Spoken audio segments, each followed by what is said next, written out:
গল্পটি ছোট হলেও গল্পটি মন দিয়ে শুনুন। জীবনে একটা সঠিক গল্প শুনলেন, এটা সারা জীবন মনে রাখবেন। চলুন তাহলে শুরু করা যাক। রাহুলের জীবন শুরু থেকেই ছিল সংগ্রামের। এক ছোট্ট গ্রামে জন্ম নেওয়া এই ছেলেটি দারিদ্র্যের শেকল ভেঙে নিজের ভাগ্য গড়তে চেয়েছিল, কিন্তু বাস্তবতা ছিল ভয়ঙ্কর কঠিন। বাবা ছিলেন একজন কৃষক, মা গৃহিণী। পরিবারের একমাত্র আয়ের কারণ ছিল ক্ষেতের ফসল। কিন্তু এক বর্ষায় টানা বৃষ্টিতে সমস্ত ফসল নষ্ট হয়ে যায়। সেই সঙ্গে বাবার গুরুতর অসুস্থতা পুরো সংসারটাকে আরও বিপদের মুখে ঠেলে দেয়।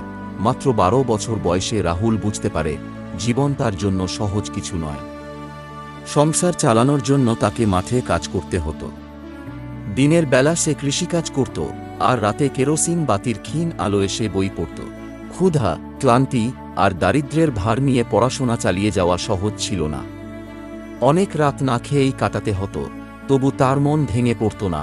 একদিন সে জানতে পারে, শহরে একটি স্কলারশিপ পরীক্ষা হবে। এই পরীক্ষায় ভালো করলে সে বিনামূল্যে পড়ার সুযোগ পাবে। কিন্তু সমস্যা একটাই, পরীক্ষার কেন্দ্র তার গ্রাম থেকে 50 কিলোমিটার দূরে।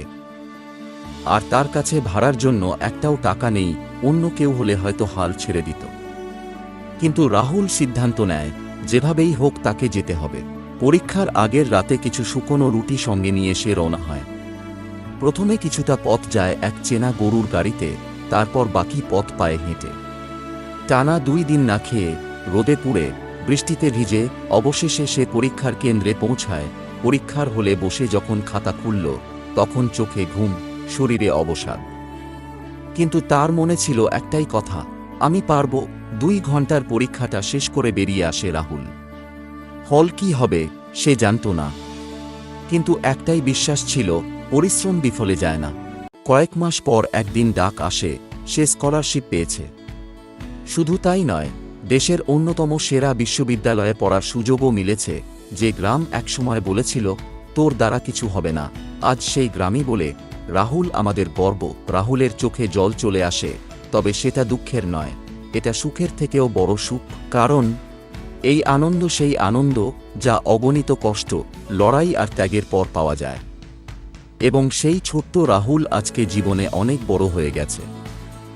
সফলতা কোনো ম্যাজিক নয়, এটা আসে ধৈর্য, কঠোর পরিশ্রম আর আত্মবিশ্বাসের মাধ্যমে।